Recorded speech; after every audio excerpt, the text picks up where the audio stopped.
ഹരകൃഷ്ണ. ഗുരുകുല വിദ്യാഭ്യാസം പൂർത്തിയാക്കി ഗുരുവിന് ദക്ഷിണയായി ഗുരുപുത്രന് സംസാരശേഷിയും കാഴ്ചശക്തിയും നൽകി കൊട്ടാരത്തിലേക്ക് തിരിച്ചെത്തിയ മണികണ്ഠനെ രാജാവും രാജ്ഞിയും സന്തോഷത്തോടെ സ്വീകരിച്ചു. അവർ മണികണ്ഠനെ വാത്സല്യത്തോടെ ആലിംഗനം ചെയ്തു. ജ്യേഷ്ഠനെ കണ്ടപ്പോൾ അനുജൻ രാജരാജനും വലിയ സന്തോഷമായി. മണികണ്ഠൻ അനുജനെ സ്നേഹപൂർവ്വം മാറോടണച്ചു.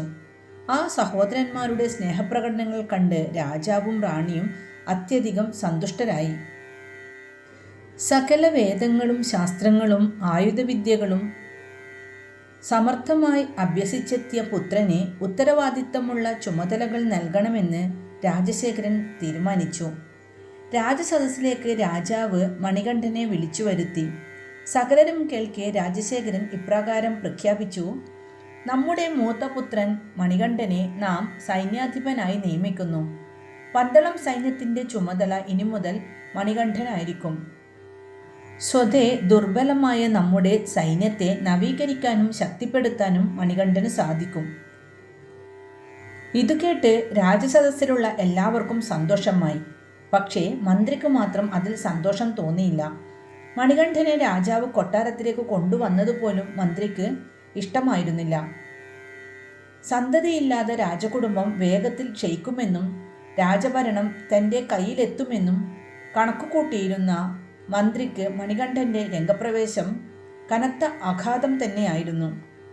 മണികണ്ഠൻ്റെ വരവോടെ രാജാവ് കൂടുതൽ ശക്തിയാർജിക്കുകയും രാജാവിന് സ്വന്തം രക്തത്തിൽ ഒരു പുത്രൻ ജനിക്കുകയും കൂടി ചെയ്തതോടെ മന്ത്രി കൂടുതൽ നിരാശനായിത്തീർന്നു.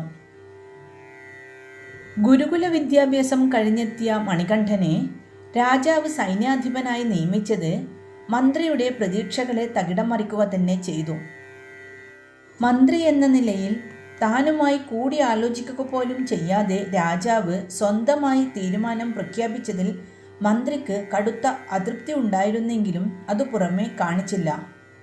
മണികണ്ഠൻ അധികാരസ്ഥാനങ്ങളിൽ എത്തിയാൽ തൻ്റെ ഇഷ്ടങ്ങൾ നടക്കാതെ വരുമെന്ന് മന്ത്രി ഭയന്നു. മണികണ്ഠൻ സൈന്യത്തെ നവീകരിക്കാനും വിപുലീകരിക്കാനുമുള്ള പരിശ്രമങ്ങൾ ആരംഭിച്ചു. പിതാവിൻ്റെ അനുവാദത്തോടെ അവരെ പുതിയ ആയുധമുറകൾ അഭ്യസിപ്പിക്കുകയും പുതിയ ആയുധങ്ങൾ കുറെ സംഭരിക്കുകയും ചെയ്തു. പന്തളം സൈന്യത്തിന് പുതിയൊരുണർവുണ്ടായത് മന്ത്രിക്ക് ബോധ്യമായെങ്കിലും മണികണ്ഠൻ്റേത് പാഴ്ശ്രമങ്ങളായിപ്പോയെന്ന് കുറ്റപ്പെടുത്താനാണ് മന്ത്രി തുനിഞ്ഞത്. മണികണ്ഠൻ മന്ത്രിയുടെ ഉള്ളിലിരിപ്പ് മനസ്സിലാക്കിയതിനാൽ അയാളുടെ വാക്കുകൾക്ക് വില കൽപ്പിച്ചതേയില്ല. ആയിടയ്ക്കാണ് ഒരു കൂട്ടം കൊള്ളക്കാർ നാട്ടിലെ ജനങ്ങളെ കൊള്ളയടിക്കുന്നത് പതിവായി തീർന്നത്. അവരെ തടയാൻ ചെന്ന പടയാളികളെ കൊള്ളക്കാർ വെട്ടിപ്പരിക്കേൽപ്പിച്ചു. ചിലരെ വധിക്കുകയും ചെയ്തു. ആ വിവരമറിഞ്ഞ മണികണ്ഠൻ സധൈര്യം കൊള്ളക്കാരെ നേരിടാൻ എത്തി. മണികണ്ഠൻ തനിച്ചാണ് കൊള്ളക്കാരെ നേരിടാൻ എത്തിയത്. ആയുധധാരികളായ 12ഓളം കൊള്ളക്കാരാണ് നാട്ടിൽ ഭീതി പരത്തി കുതിരപ്പുറത്തേറി പാഞ്ഞെത്തിയത്. എന്നാൽ മണികണ്ഠൻ ഏകനായി അവരെ തടഞ്ഞു. മറ്റേതോ നാട്ടിൽ നിന്നെത്തിയ മുസൽമാന്മാരായിരുന്നു കൊള്ളക്കാർ. പന്തളം രാജകുമാരനായ സൈന്യാധിപനാണ് ഏകനായി തങ്ങളെ തടയാനെത്തിയതെന്നറിഞ്ഞ് കൊള്ളക്കാർ രോഷത്തോടെ മണികണ്ഠനെ വളഞ്ഞു. കൗമാരപ്രായക്കാരനായ രാജകുമാരനെ കീഴ്പ്പെടുത്തി തടങ്കിലാക്കിയാൽ നല്ലൊരു തുക മോചനദ്രവ്യമായി രാജാവിൽ നിന്ന് ഈടാക്കാമെന്ന് കൊള്ളത്തലവൻ സ്വപ്നം കണ്ടു. ആ ബാലനെ നിഷ്പ്രയാസം കീഴ്പ്പെടുത്താമെന്ന് അവർ വ്യാമോഹിച്ചാണ് മണികണ്ഠനെ കൊള്ളക്കാർ വളഞ്ഞത്. മണികണ്ഠൻ ധൈര്യത്തോടെ അവരോട് പൊരുതി. 4 വശത്തു നിന്നും ആഞ്ഞു വീശിയിട്ടും അവർക്ക് മണികണ്ഠൻ്റെ ശരീരത്തിൽ നിന്ന് ഒരു തുള്ളി ചോര പോലും ചിന്താനായില്ല. എന്നാൽ കൊള്ളക്കാരിൽ പലർക്കും കൈകൾക്കും കാലുകൾക്കും ചിലർക്ക് തലയ്ക്കും വെട്ടേറ്റു. കൊള്ളത്തലവന് പോലും കയ്യിൽ മുറിവേറ്റ് ജീവരക്ഷയ്ക്കായി വനത്തിലേക്ക് ഓടി മറിയേണ്ടി വന്നു. മണികണ്ഠനെ കൊള്ളക്കാർ വളഞ്ഞാക്രമിക്കുന്ന വിവരമറിഞ്ഞ് രാജാവ് പരിഭ്രാന്തനായി. അദ്ദേഹം ആയുധങ്ങളും എടുത്ത് കുറേ പടയാളികളെയും കൂട്ടി സംഭവസ്ഥലത്തേക്ക് കുതിച്ചു. വിവരമറിഞ്ഞ മന്ത്രി അത്യധികം സന്തോഷിച്ചു. കൊള്ളക്കാർ കുമാരനെ നിഗ്രഹിക്കുമെന്ന് തന്നെ മന്ത്രി വിശ്വസിച്ചു.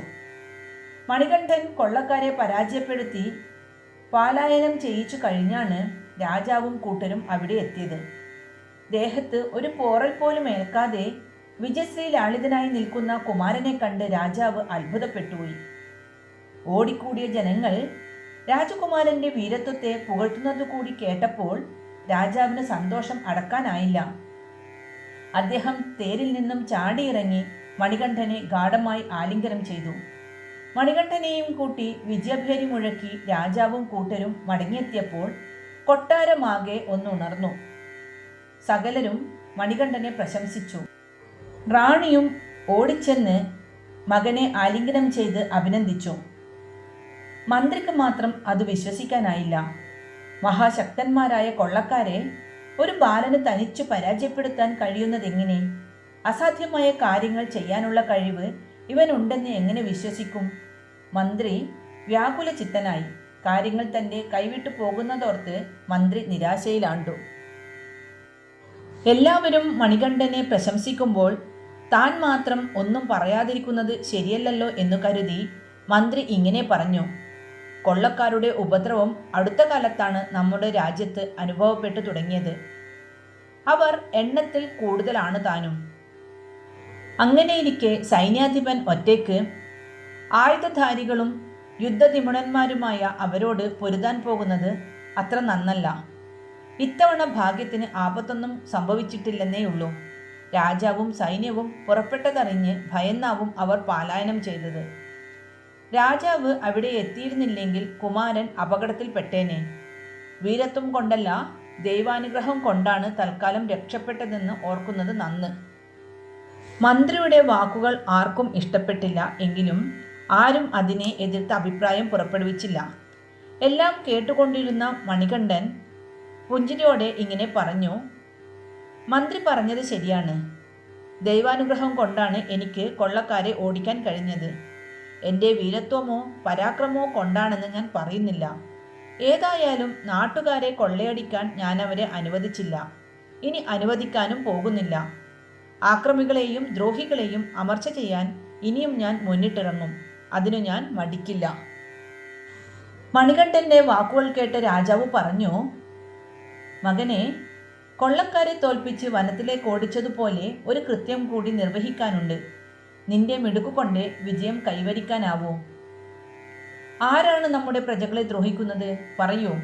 അവരെ കീഴ്പ്പെടുത്താൻ ഞാൻ മതിയാകും. മണികണ്ഠൻ പറഞ്ഞു. കരിമലക്കോട്ടയിലെ ഉദയനന്റെ നേതൃത്വത്തിലുള്ള മറവപ്പട പന്തളം രാജ്യത്തെ അടിക്കടി ആക്രമിക്കുകയും ജനങ്ങളെ കൊള്ളയടിക്കുകയും പതിവാണ്. കുറെ കാലത്തിന് ശേഷം അവർ വീണ്ടും വന്നിരിക്കുന്നു. മണികണ്ഠൻ മധുരയിലായിരുന്നപ്പോൾ അവർ നമ്മുടെ രാജ്യത്തെ കൊള്ളയടിക്കാൻ എത്തി. നമ്മുടെ പടയാളികൾ അവരെ കീഴ്പ്പെടുത്താൻ ശ്രമിച്ചെങ്കിലും പരാജയപ്പെട്ടുപോയി. മറവപ്പടയെ നേരിടാൻ നമ്മുടെ സൈന്യം മാത്രം പോരാ. അയൽ രാജ്യങ്ങളിലെ പടയാളികളെ കൂടി സംഘടിപ്പിച്ച് സൈന്യശക്തി വർദ്ധിപ്പിക്കണം. മറവപ്പടയോട് ഒറ്റയ്ക്ക് പൊരുതാൻ നിന്നെ ഞാൻ അനുവദിക്കില്ല. അത് ആപത്താകും. രാജശേഖരൻ പറഞ്ഞു. പിതാവിൻ്റെ നിർബന്ധത്തിന് വഴങ്ങി മണികണ്ഠൻ സൈന്യത്തെ വിപുലീകരിക്കാൻ ശ്രമം നടത്തി. അമ്പലപ്പുഴയിലെയും ആലങ്ങാട്ടെയും പടയാളികളെ മണികണ്ഠൻ സഹായത്തിന് വിളിച്ചു. അങ്ങനെ സ്വന്തം സൈന്യത്തെ ശക്തിപ്പെടുത്തിയിട്ടാണ് മണികണ്ഠൻ മറവപ്പടയോട് യുദ്ധം ചെയ്യാൻ ഒരുങ്ങിയത്. അങ്ങനെയിരിക്കെ ഒരു ദിവസം മറവപ്പട കൊള്ളയടിക്കാൻ എത്തിയതറിഞ്ഞ് മണികണ്ഠന്റെ നേതൃത്വത്തിലുള്ള സൈന്യം അവിടേക്ക് പാഞ്ഞെത്തി. അമ്പലപ്പുഴയിലെയും ആലങ്ങാട്ടെയും പടയാളികൾ മണികണ്ഠന്റെ നിർദ്ദേശപ്രകാരം മറവപ്പടയെ വളഞ്ഞു. മൂർച്ചയേറിയ ആയുധങ്ങളുമായി കൊള്ളയടിക്കാനെത്തിയ മറവപ്പട മണികണ്ഠന്റെ ആയോധന വൈഭവത്തിന് മുന്നിൽ മുട്ടുമടക്കിപ്പോയി.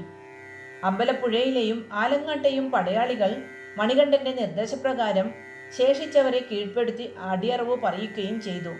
ആ വിജയത്തിന് ശേഷം മണികണ്ഠന്റെ അഭിപ്രായം പ്രകാരം രാജശേഖരൻ അമ്പലപ്പുഴയിലെയും ആലങ്ങാട്ടെയും പടയാളികളെ സ്വർണ്ണ നാണയങ്ങളും വിശിഷ്ടങ്ങളായ ഉപഹാരങ്ങളും നൽകി സ്വദേശങ്ങളിൽ മടക്കി അയച്ചു. ഒരിക്കൽ പാണ്ഡ്യരാജാവ് പാണ്ഡ്യ സൈന്യത്തെ നവീകരിക്കാൻ വേണ്ടി മണികണ്ഠനെ പാണ്ഡ്യരാജ്യത്തേക്ക് അയക്കണമെന്ന് രാജശേഖരനോട് പറഞ്ഞു. ഇതു കേട്ട രാജശേഖരന് വലിയ വിഷമമായി. മണികണ്ഠനെ പിരിഞ്ഞിരിക്കാൻ അദ്ദേഹത്തിന് മനസ്സുണ്ടായിരുന്നില്ല. എങ്കിലും ബന്ധുവായ പാണ്ഡ്യരാജന്റെ ആവശ്യം നിരസിക്കാനും കഴിയുമായിരുന്നില്ല. ഈ കാര്യമറിഞ്ഞ മണികണ്ഠൻ രാജാവിനോട് പറഞ്ഞു, ഞാൻ പെട്ടെന്ന് പോയി ദൗത്യം നിർവഹിച്ച് മടങ്ങിയെത്താം.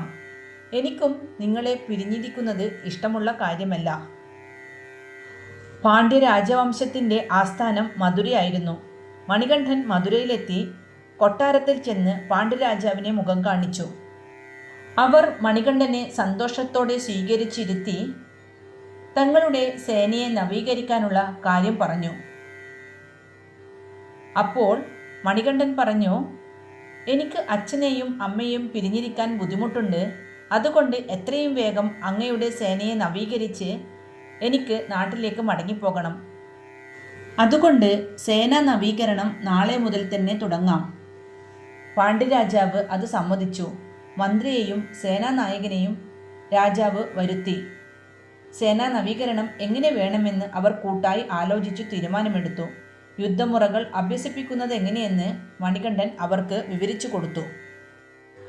പാണ്ഡ്യസൈന്യത്തിൻ്റെ യുദ്ധമുറകൾ പരീക്ഷിച്ച മണികണ്ഠൻ അവരെ കൂടുതൽ അഭ്യാസമുറകൾ അഭ്യസിപ്പിച്ചു.